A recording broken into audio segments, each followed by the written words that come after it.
मी तमाम मराठी माणसांना पक्षीय भेदाभेद विसरून या लढ्यामध्ये सामील होण्याचं आवाहन करत आहे.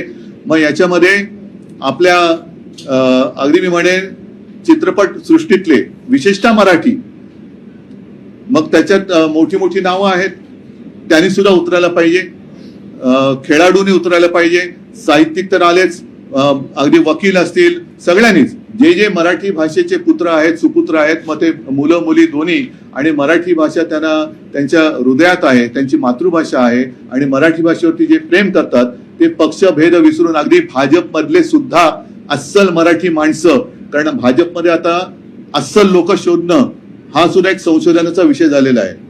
आणि अस्सल भाजपच्या कार्यकर्त्याला आता काहीतरी वेगळा शब्द वापरावा लागेल, कारण सगळे उपरेस त्यांच्या डोक्यावरती बसवलेत. त्याच्यामुळे भाजपमधले राहिलेले अस्सल मराठी प्रेमी यांनी सुद्धा या आंदोलनात सहभागी व्हावं, ही एक सगळ्यांना मराठी माणूस म्हणून विनंती करतोय.